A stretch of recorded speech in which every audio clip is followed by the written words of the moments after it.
Hello everyone, welcome to Nepal online school. हामी चाहिँ class 12 को फिजिक्स स्टडी गरेर आएको थियौँ। फिजिक्समा एकोस्टिक फेनोमेनाको बारे हामी हेरिरहेको थियौँ, एकोस्टिक फेनोमेनाको च्याप्टर। सो त्यो च्याप्टरमा आज हामी क्यारेक्टरिस्टिक्स अफ म्युजिकल साउन्ड हेरिरहेको थियौँ। अघिल्लो भिडियोमा हामीले चाहिँ म्युजिकल साउन्ड र नोइजको केही डिफ्रेन्सेसहरू हेरेका थियौँ। यसमा हामीले म्युजिकल साउन्डको क्यारेक्टरिस्टिक्सहरू के हुन्छ भनेर हेरिरहेका छौँ।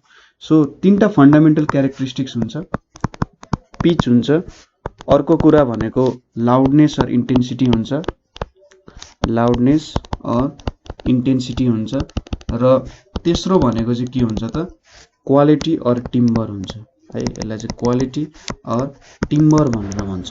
सो हामी प्रत्येकको बारे अलिकति स्टडी गर्यौँ। सो पहिलो कुरा के छ त पिच।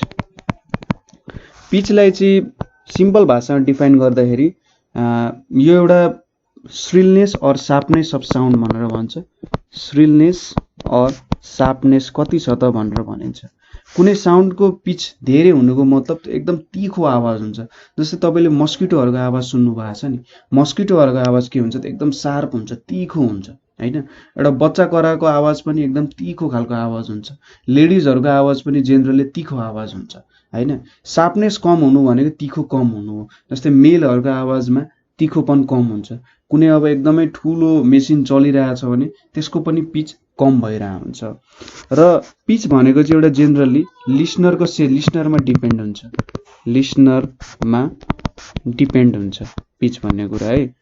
सो यो भनेको के भयो त एउटा सब्जेक्टिभ टर्म भयो। कुनै मान्छेलाई कुनै साउन्ड के हुनसक्छ, धेरै पिचको अथवा धेरै सार्प लाग्न सक्छ, तर कसैलाई चाहिँ त्यही कुरा थोरै सार्प लाग्न सक्छ।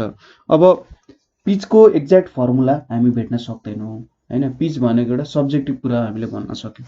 तर के चाहिँ हुन्छ भने जेनरली कुनै कुराको फ्रिक्वेन्सी हाई छ भने के हुन्छ, त्यसको पिच पनि के हुन्छ, धेरै हुन्छ। पिच हाई नै हुन्छ, ठिक छ। फ्रिक्वेन्सी हाई भयो भने पिच हाई हुन्छ। त्यसै गरी फ्रिक्वेन्सी लो भयो भने के हुन्छ त पिच पनि के हुन्छ, लो हुन्छ, ठिक छ। यो कुराहरू हामीले याद गर्नुपर्ने हुन्छ। सो लेडिजहरूको जुन हामीले भन्यौँ लेडिज, त्यसै गरी मस्किटोजहरूको आवाज के हुन्छ, तिनीहरूको फ्रिक्वेन्सी हाई फ्रिक्वेन्सीको आवाज हुन्छ। त्यसले गर्दा के हुन्छ, पिच पनि हाई भइरहेको हुन्छ। त्यसै गरी फ्रिक्वेन्सी लो भएको कारण के हुन्छ, पिच पनि लो भइरहेको हुन्छ हैन। ओल्ड मेनको आवाज, सपोज एउटा एकदम बुढापाका मान्छेहरूको आवाज के हुन्छ त होर्स अथवा फ्ल्याट हुन्छ नि, तिनीहरूको के हुन्छ त, किनभने पिच लो हुन्छ अनि फ्रिक्वेन्सी पनि लो हुन्छ। हामीले यहाँ फ्रिक्वेन्सी र पिचलाई एउटै डाइरेक्ट रिलेसन जस्तो देखिन्छ, तर यिनीहरूको कुरा भनेको अलिकति के छ त डिफ्रेन्स पनि छ यिनीहरूमा। सो पिच र फ्रिक्वेन्सीको केही डिफ्रेन्सहरू हेऱ्यौँ हामी। पिच भनेको के हो त एउटा सब्जेक्टिभ क्वान्टिटी हो, सब्जेक्टिभ क्वान्टिटी हो। सो यो मेजर गर्न सकिन्न, ठिक छ। That is not measurable, not measurable. तर के हुन्छ, फ्रिक्वेन्सी त मेजर गर्न सकिन्छ। यो एउटा अब्जेक्टिभ क्वान्टिटी हो हैन, objective quantity that is can be measured, ठिक छ। यसलाई मेजर गर्न सकिन्छ, तर पिचलाई मेजर गर्न सकिन्छ। त्यसै गरी पिच भनेको 0 हुन्छ कुनै डेफ पर्सनको लागि, डेफ पर्सनको लागि DEAF, डेफ पर्सनको लागि के हुन्छ, पिच 0 हुन्छ, तर not 0 for deaf person. Frequency चाहिँ डेफ पर्सनको लागि के हुन्छ, 0 हुँदैन है। यो कुराहरू याद गर्नुपर्ने हुन्छ। त्यसै गरी यो भनेको रेस्पोन्स हो एउटा, ठिक छ। यो भनेको इफेक्ट हो, कज होइन, यो इफेक्ट हो। यो भनेको स्टिमुलस हो, स्टिमुलस भनेको यो एउटा के भयो त कज भयो। फ्रिक्वेन्सीले के गर्छ त धेरै पिच बनाउँछ, फ्रिक्वेन्सीले धेरै पिच बनाउनु भनेको यो एउटा कज भयो, यो इफेक्ट भयो। त्यसै गरी यहाँ भनेको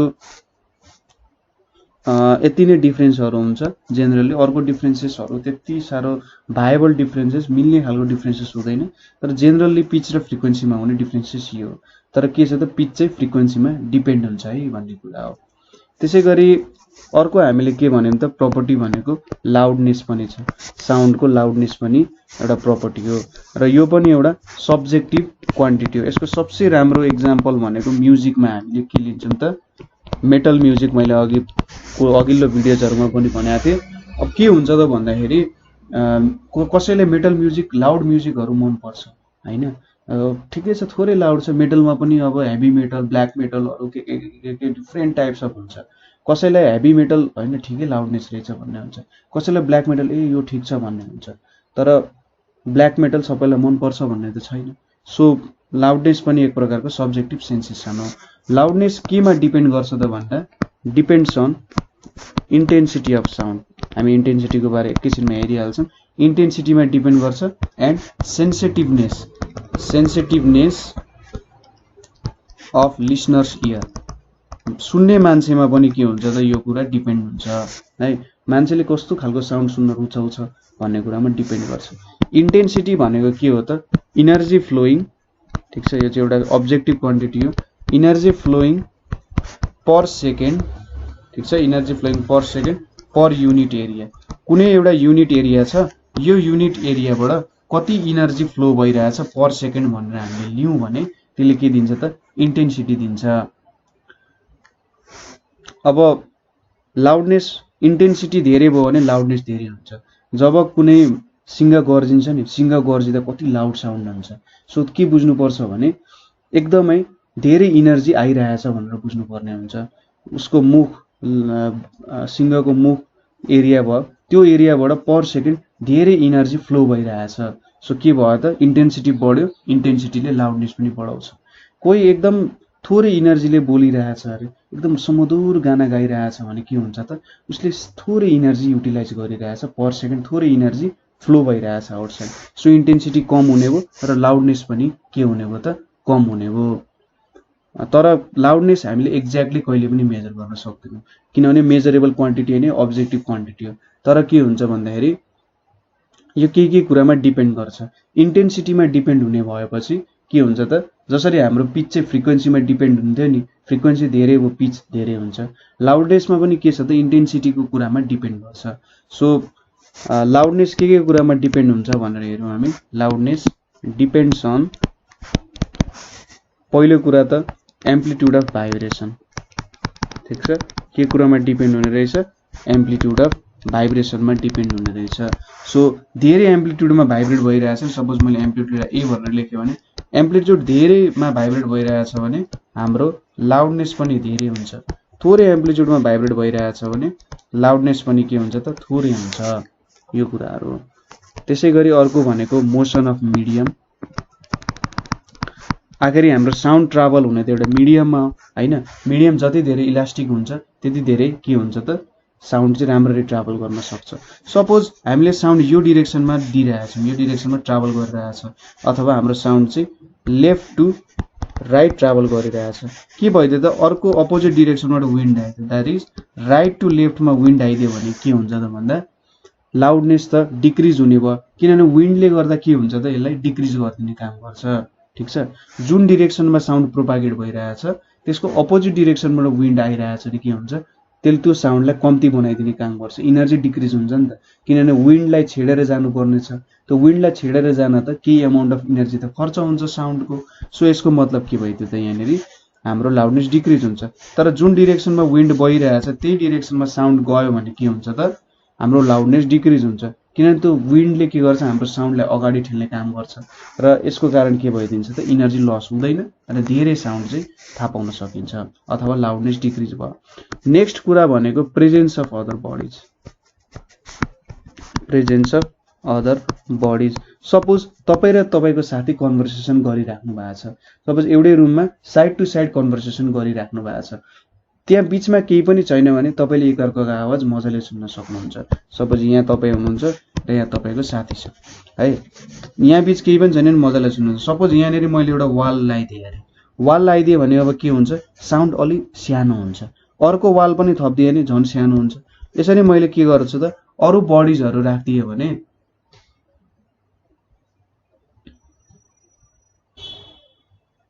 बडिजहरू चाहिँ बिचमा राखिदियो भने यसले यहाँनिर के देखियो त, डिक्रिज हुन सक्छ भन्ने जस्तो देखियो। तर सपोज हाम्रो हलहरूमा चाहिँ के हुन्छ भने, सपोज म एउटा हलमा बसिरहेको छु भने, सपोज म यसरी हलमा बसिरहेको छु भने के हुन्छ त, लाउडनेस इन्क्रिज पनि हुन सक्छ होइन। ओपन एयरमा भन्दा हलहरूमा साउन्ड इन्क्रिज भइरहेको हुन्छ, किन भन्दाखेरि यहाँनिर रिफ्लेक्ट गर्ने कुरा धेरै हुन्छ। हाम्रो ओपन एयरमा त के हुन्छ त रिफ्लेक्ट गर्ने कुरा त हुँदैन। रिफ्लेक्ट गर्ने कुराहरू नभइसकेपछि साउन्ड फेरि ब्याक आएन। यसरी ब्याक आउनु पर्यो नि त, यहाँ माथि गयो फेरि यता ब्याक आइदियो। तर ओपन एयरमा त बाहिर बाहिर जान्छ। सो अरू बडीको प्रेजेन्समा पनि डिपेन्ड गर्छ, तर कसरी डिपेन्ड गर्छ एक्ज्याक्टली भन्ने कुरा चाहिँ हामी भन्न सक्दैनौँ। कुनै बेला बडी धेरै प्रेजेन्ट भयो भने डिक्रिज पनि भइरहेको हुन्छ होइन। सपोज तपाईँ र तपाईँको साथी डिफ्रेन्ट रुममा बस्नुहुन्छ नि त, वालले गर्दाखेरि साउन्ड हियर नहुन सक्छ होइन। त्यही भएर त वाल राख्यो ताकि साउन्ड हियर नहोस्। यदि साउन्ड सुनिने हो भने त वाल कसले राख्थ्यो होला त होइन। सो तपाईँको कस्तो सिचुएसन हुनुहुन्छ त्यो सिचुएसन अनुसार प्रेजेन्स अफ बडिजमा डिपेन्ड गर्छ। हलहरूमा हुनुहुन्छ भने त्यहाँनिरको कुर्सीहरू त्यहाँनिरको वालहरूले साउन्डलाई रिफ्लेक्ट ब्याक गर्छ र तपाईँको के हुन्छ त लाउडनेस इन्क्रिज हुन सक्छ। सो प्रेजेन्स अफ अदर बडिजमा पनि डिपेन्ड गर्छ। त्यसै गरी surface area of vibrating body, surface area of vibrating बडीमा पनि यो कुरा डिपेन्ड गर्छ होइन। जति धेरै ठुलो भयो त्यति धेरै सर्फेस एरिया ठुलो भयो त्यति धेरै साउन्ड धेरै सुनिन्छ। सपोज तपाईँको स्पिकर ठुलो छ भने होइन, तपाईँको स्पिकर ठुलो छ भने तपाईँको अर्को स्पिकर चाहिँ सानो स्पिकर छ, त्यो सानो स्पिकर भन्दा के गर्छ ठुलो स्पिकरले धेरै लाउड साउन्ड निकाल्न सक्छ, किनभने यो स्पिकरको सर्फेस एरिया धेरै छ र सानो स्पिकरको सर्फेस एरिया थोरै छ। सो मैले सर्फेस एरियालाई एसै लेखेँ भने सर्फेस एरिया इन्क्रिज भयो भने के हुन्छ लाउडनेस पनि इन्क्रिज हुन्छ। सर्फेस एरिया डिक्रिज भयो भने लाउडनेस के हुन सक्छ डिक्रिज हुन सक्छ है। सपोज लार्ज ड्रमले के गर्छ अथवा लार्ज ड्रमले पनि ठुलो साउन्ड निकाल्छ, स्मल ड्रम भन्दा लार्ज ड्रमले त ठुलो साउन्ड निकाल्छ नि, यो तपाईँले फिल गरेको कुरा हो होइन। सो सर्फेस एरिया बढ्यो भने हाम्रो के हुन्छ त लाउडनेस बढ्छ। अर्को भनेको फ्रिक्वेन्सी छ, फ्रिक्वेन्सी अफ साउन्ड ठिक छ। अब लाउडनेस भनेको चाहिँ डाइरेक्टली प्रोपोर्सनल टु फ्रिक्वेन्सीको स्क्वायर हुन्छ। सो फ्रिक्वेन्सी डबल भयो भने फ्रिक्वेन्सी हाम्रो 2 टाइम्स भयो भने लाउडनेस के हुन्छ 4 टाइम्सले बढ्छ। फ्रिक्वेन्सी हाम्रो हाफ भयो भने लाउडनेस के हुन्छ त 1/4ले घट्छ। सो यसरी चाहिँ हाम्रो फ्रिक्वेन्सीमा लाउडनेस डिपेन्ड गरेर हुन्छ। सो हामीले के पढ्यौँ त भन्दा हाम्रो साउन्ड भनेको एम्प्लिट्युडमा डिपेन्ड हुन्छ, त्यसै गरी मोसन अफ मिडियममा डिपेन्ड हुने गर्छ होइन, मोसन अफ मिडियममा, प्रेजेन्स अफ अदर बडिजमा डिपेन्ड हुन्छ है, प्रेजेन्स अफ अदर बडिजमा पनि डिपेन्ड हुने गर्छ, सर्फेस एरियामा पनि डिपेन्ड हुने रहेछ, त्यसै गरी फ्रिक्वेन्सी भन्ने कुरामा पनि यो डिपेन्ड हुने रहेछ। सो यति कुरा हामीले हेऱ्यौँ लाउडनेसको बारेमा। र अर्को लास्ट क्यारेक्टर भनेको के छ त क्वालिटी और टिम्बर भनेर छ। सो क्वालिटी और टिम्बर भनेर छ। अब सपोज के हुन्छ त भन्दा तपाईको दुईजना साथीहरु छन्, एकदम मिल्ने साथीहरु छन् है। यो साथीको नाम चाहिँ आर भयो, यो साथीको नाम यस भयो अरे। अब तपाई सपोज पछाडी सपोज तपाई अगाडि हिँडिराख्नु भएको छ, टुकु टुकु टुकु हिँडिराख्नु भएको छ, आर भन्ने साथीले बोलायो भने र आर भन्ने साथीले बोलायो भने के हुन्छ, तपाईले ए यो त आरले बोलाएको भनेर चिन्नुहुन्छ। यस साथीले बोलायो भने ए यो त एस साथीले बोलाएको भनेर चिन्नुहुन्छ हैन। सपोज आर र यस को लाउडनेस र पिच सेम छ अरे, ठीक छ। पिच र लाउडनेस सपोज धेरै कुराहरु सेम छ, पिच र लाउडनेस त सेम हुँदैन। त्यही पनि हामीले के सपोज गरौँ, धेरै प्रपर्टिजहरु सेम छ अरे, तर के गर्नुहुन्छ भने तपाईले डिटेक्ट गर्न सक्नुहुन्छ। किन डिटेक्ट गर्न सक्नुहुन्छ भने किनभने दुईटा साउन्डको क्वालिटी बेग्ला बेग्लै छ। मैले यहाँ पिच र लाउडनेसको कुरा गरे, ठीक छ। किन भन्दाखेरि सपोज मैले सेम बनाउन खोजे, सपोज कुनै पनि दुईटा साउन्डको चाहिँ पिच र लाउडनेस कहिले पनि सेम हुन्छ भन्ने छैन। दुईटा सोर्सले प्रोड्युस गरेको साउन्डको कहिले पनि पिच एन्ड लाउडनेस कहिले पनि सेम हुँदैन फर टु डिफरेन्ट सोर्सेस, ठीक छ। कुनै पनि दुईटा सोर्सेसको लागि पिच र लाउडनेस डिफरेन्ट हुन्छ जहिले पनि। र यो क्वालिटी भनेको पनि एउटा सब्जेक्टिभ म्याटर हो, यसलाई एक्ज्याक्टली मेजर गर्न सकिँदैन। क्वालिटी भन्नु टिम्बर भन्नु एउटै कुरा हो हैन। र यो चाहिँ केमा डिपेन्ड गर्छ त भन्दा number of overtones and relative इन्टेन्सिटिजमा डिपेन्ड गर्छ। ओभरटोन्स भनेको त हामीले वेव्स इन पाइप एन्ड स्ट्रिङ्समा पढिसक्यौं, एकचोटि त्यो हेर्नु होला। ओभरटोन्स भनेको चाहिँ त्यहाँनेरि चाहिँ एउटा हाम्रो मेन फ्रिक्वेन्सी हुन्छ जुनलाई फन्डामेन्टल फ्रिक्वेन्सी भन्छ। फन्डामेन्टल फ्रिक्वेन्सी भन्दा माथिल्लो साउन्डलाई चाहिँ के भनेर भन्छ त ओभरटोन्सहरू भन्छ। कति ओभरटोन्स प्रोड्युस भइरहेको छ र इन्टेन्सिटिजको रिलेटिभ इन्टेन्सिटिज भनेको दुईटा जुन सोर्स छ हामीले सुनिरहेको त्यो सोर्स बिचको इन्टेन्सिटीको डिफरेन्सहरू र फ्रिक्वेन्सिजहरूमा के गर्ने भयो त यो कुराले डिपेन्ड हुने भयो। त्यसै गरी वेभ फर्म अफ साउन्डमा पनि यो डिपेन्ड हुन्छ। ठिक छ, हाम्रो साउन्डको वेभ फर्म कस्तो छ त त्यो कुरामा पनि के हुन्छ हाम्रो क्वालिटी डिपेन्ड गर्छ। सो हामीले गिटार र पियानो सुन्यौँ अरे, गिटार र पियानो सुन्दाखेरि के हुन्छ त यहाँबाट प्रोड्युस हुने ओभरटोन्स, इन्टेन्सिटी, त्यसै गरी यिनीहरूको वेभ फर्म, त्यसको पिच, त्यसको लाउडनेस के हुन्छ डिफ्रेन्ट हुन्छ। यो डिफ्रेन्ट भएपछि के हुन्छ त साउन्डको क्वालिटी बेग्लै हुने। क्वालिटी भनेको कुनै एउटा क्यारेक्टरिस्टिक्स, यस्तो क्यारेक्टरिस्टिक्स हो कि जसले हामीले दुईटा साउन्डलाई डिस्टिङ्ग्विज गर्न सक्छौँ। ठिक छ, यसले चाहिँ के दिन्छ त हाम्रो क्वालिटी भनेर दिन्छ। कुनै पनि एउटा इन्स्ट्रुमेन्टले प्रोड्युस गर्ने जुन नोट हुन्छ, नोटमा के हुन्छ त एउटा मात्र सिङ्गल फ्रिक्वेन्सी हुँदैन, डिफ्रेन्ट खालको फ्रिक्वेन्सिज हुन्छ हैन। एउटा फन्डामेन्टल फ्रिक्वेन्सी हुन्छ कुनै पनि नोटमा, एउटा मेन फन्डामेन्टल फ्रिक्वेन्सी हुन्छ है, र ओभरटोन्सहरू हुन्छ यहाँनिर। यसको मिक्स भएर चाहिँ के हुन्छ त एउटा म्युजिकल इन्स्ट्रुमेन्टले विभिन्न साउन्डहरू निकाल्छ। ठिक छ, फन्डामेन्टल नोटको सबसे लोएस्ट फ्रिक्वेन्सी हुन्छ, ओभरटोन्सहरू भनेको फन्डामेन्टल फ्रिक्वेन्सीको मल्टिपलहरू। सो यो F1 भयो भने ओभरटोन्स भनेको यसको मल्टिपल 2F1, 3F1, 4F1 भनेको यसको मल्टिपलहरूले चाहिँ के दिन्छ त ओभरटोन्स दिन्छ। र number of overtones and intensity of ओभरटोनले के गर्ने रहेछ त हाम्रो क्वालिटी डिटरमाइन गर्ने रहेछ। मैले बोलिरहेको छु नि अहिले, मैले बोल्दा मेरो एउटा सर्टेन फन्डामेन्टल फ्रिक्वेन्सी छ र यहीसँग मिक्स भएको, सपोज मैले कुनै शब्द बोल्दा कुनै शब्दलाई माथि बनाएर बोल्छु, कुनै शब्दलाई तल बनाएर बोल्छु नि, हेर्नु त। सो त्यो भएपछि के हुन्छ त त्यहाँनिर मैले डिफ्रेन्ट प्रकारको मेरो आफ्नो एउटा फन्डामेन्टल त छ। म र अर्को जुन नेपाल अनलाइन स्कुलमा पढाउने मान्छे हुनुहुन्छ उहाँको के छ त भन्दाखेरि डिफ्रेन्स आउँछ यहाँनिर। कुनै कुरालाई इन्टेन्सिटी धेरै इन्टेन्सिटीले भनिन्छ, कुनैलाई लो इन्टेन्सिटीले भनिन्छ, तर सेम कुरालाई बोल्दा पनि हाम्रो के हुन्छ त यो नोट अथवा हाम्रो फन्डामेन्टल फ्रिक्वेन्सी र ओभरटोन्सहरू चाहिँ के हुन जान्छ डिफ्रेन्ट हुन जान्छ। सो क्वालिटी भनेको कुरा चाहिँ केमा डिपेन्ड गर्नु रहेछ त मेन भन्दा नम्बर एन्ड इन्टेन्सिटिज अफ ओभरटोन्समा हाम्रो डिपेन्ड हुने रहेछ। सो बुझ्नु पर्दा क्वालिटी अफ साउन्ड भनेको कुनै दुईटा साउन्ड के हुन्छ त जहिले पनि डिफ्रेन्ट हुन्छ। किन डिफ्रेन्ट हुन्छ त भन्दा तिनीहरूको क्वालिटी डिफ्रेन्ट छ। क्वालिटी डिफ्रेन्ट हुनु भनेको त्यहाँनेरि नम्बर एन्ड इन्टेन्सिटिज अफ ओभरटोन्स चाहिँ के छ त डिफ्रेन्ट छ भनेर भन्न खोज्नु हो है। क्वालिटी भनेको डिफ्रेन्स किन छ त भनेर हामीले हेर्छौँ नि। सो एउटा गिटार र एउटा सिटारको साउन्ड डिफ्रेन्ट हुन्छ हैन, किन भन्दा तिनीहरूको क्वालिटी डिफ्रेन्ट छ। क्वालिटी किन डिफ्रेन्ट छ भन्दा नम्बर र इन्टेन्सिटी अफ ओभरटोन्स चाहिँ डिफ्रेन्ट छ भनेर भन्न खोज्यो। सो यति चाहिँ हाम्रो के भयो त क्वालिटी र टिम्बरको डिफ्रेन्स भयो। अब यहाँनिर हामीले के भनेको थियौँ इन्टेन्सिटी अफ साउन्डमा के डिपेन्ड हुन्छ, लाउडनेस डिपेन्ड हुन्छ। तर इन्टेन्सिटी अफ साउन्ड र लाउडनेसमा पनि केही फन्डामेन्टल डिफ्रेन्सेसहरू छ, त्यो कुरा म थोरै तपाईँहरूलाई बुझाउन चाहन्छु। के छ त इन्टेन्सिटी भनेको एउटा अब्जेक्टिभ क्वान्टिटी हो। ठिक छ, अब्जेक्टिभ क्वान्टिटी हो, यसलाई मेजर गर्न सकिन्छ। लाउडनेस भनेको के एउटा सब्जेक्टिभ क्वान्टिटी हो, यसलाई मेजर गर्न सकिँदैन है। यो हाम्रो सबसे ठुलो फन्डामेन्टल डिफ्रेन्स हो। यो कुरा भनेको इन्टेन्सिटी भनेको इन्डिपेन्डेन्ट अफ इयर्स, जुन कानले सुनिरहेछ नि, यहाँ इयर्स भन्दा पनि independent of sensitivity of ears. Sensitivity of इयर्समा यो इन्डिपेन्डेन्ट छ।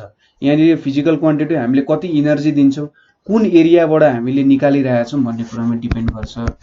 यो चाहिँ dependent on sensitivity of ears. इयर्सको सेन्सिटिभिटीमा यो कुरा डिपेन्ड गर्ने काम गर्छ है। यसको युनिट भनेको चाहिँ के हुन्छ त यसको युनिट इज इन्टेन्सिटीको युनिट भनेको वाट पर मिटर स्क्वायर, यसको के हो त युनिट हो। त्यसै गरी हाम्रो लाउडनेसको युनिट भनेको फोनमा यसलाई चाहिँ राख्छ, युनिट पनि छ है। यसको युनिट चाहिँ फोनमा जेनरली फोनमा रिप्रेजेन्ट गरिरहेको हुन्छ।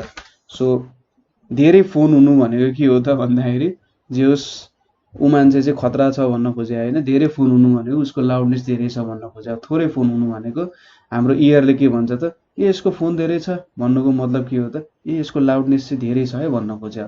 फोन थोरै छ भन्नुको मतलब लाउडनेस अलिक कम रहेछ भन्न खोज्यो। जस्ट एउटा लाउडनेसलाई रिप्रेजेन्ट गर्ने तरिका हो, तर एक्ज्याक्टली मेजरेबल गरेर तरिकाले रिप्रेजेन्ट गर्न खोजे होइन। हामी पिच हाई, पिच लो, पिच अलिक मिडमा रहेछ भन्ने जस्तो भन्छौँ नि, त्यो एउटा जे होस् हामीले राखेको भ्यालु मात्रै हो। सो यहाँनिर हामीले क्यारेक्टरिस्टिक्स अफ म्युजिकल साउन्डहरू पढ्यौँ। के पढ्यौँ त भन्दा पिच भनेको चाहिँ shrillness or sharpness of sound हो भनेर पढ्यौँ होइन, श्रिलनेस अर सार्पनेस। सो यो कुरा डिपेन्ड गर्दो रहेछ लिसनरमा, र पिच भनेको फ्रिक्वेन्सीमा डिपेन्डेन्ट कुरा रहेछ। त्यसै गरी लाउडनेस पनि एउटा सब्जेक्टिभ सेन्सेसन रहेछ, यो चाहिँ इन्टेन्सिटी र सेन्सिटिभनेस अफ लिसनर्समा डिपेन्ड गर्ने रहेछ। र लाउडनेस डिपेन्ड हुने टर्म भनेको एम्प्लिट्युड, मोसन अफ मिडियम, अरू बडीको प्रेजेन्स, सर्फेस एरिया र फ्रिक्वेन्सीमा डिपेन्ड गर्ने रहेछ। क्वालिटी भनेको नि एउटा सब्जेक्टिभ क्वान्टिटी रहेछ, जुन हाम्रो इयरले नै छुट्याउने काम गर्छ। हाम्रो इयरले चाहिँ दुईवटा डिफ्रेन्ट मान्छे छ भने तिनीहरूको साउन्डको क्वालिटी डिफ्रेन्ट हुन्छ, जसको कारण हामी तिनीहरूलाई चिन्ने गर्छौँ होइन। र क्वालिटी केमा डिपेन्ड हुने रहेछ त भन्दा फन्डामेन्टल फ्रिक्वेन्सीमा डिपेन्ड हुने रहेछ, ओभरटोन्सहरूमा डिपेन्ड हुने रहेछ, र इन्टेन्सिटी अफ ओभरटोनमा डिपेन्ड हुने रहेछ। सो दुईवटा साउन्डलाई हाम्रो कानले कसरी छुट्याउन सक्ने रहेछ त भन्दा तिनीहरूको नम्बर एन्ड इन्टेन्सिटिज अफ ओभरटोन्स के हुने रहेछ त डिफ्रेन्ट हुने रहेछ है। सो यहाँनिर हामीले क्यारेक्टरिस्टिक्स अफ म्युजिकल साउन्डहरूको बारेमा पढ्यौँ। तपाईँलाई केही प्रब्लम भयो हामीले 9849595895 मा कन्ट्याक्ट गरेर केही कन्टेन्टहरू चाहिएको छ, एक्स्ट्रा कन्टेन्टहरू बुझ्न मन छ, अथवा तपाईँले ट्युटरिङै गर्न मन छ, मलाई केही कन्ट्रिब्युसन गर्न मन छ जस्तो लाग्छ भने तपाईँले चाहिँ हामीलाई कन्ट्याक्ट गर्न सक्नुहुन्छ। र हामीसँग जोइन पनि हुन सक्नुहुन्छ। नेपाल अनलाइन स्कुल हाम्रो ग्रुप हो, यहाँनिर तपाईँले जोइन भएर आफ्नो क्वेसन्सहरू राख्न सक्नुहुन्छ, र तपाईँ जस्तै अरू स्टुडेन्टहरू हामीसँग जोइन हुनुभएको छ र उहाँहरूलाई हेल्प पनि गर्न सक्नुहुन्छ। सो आजको लागि यति नै। Thank you for watching.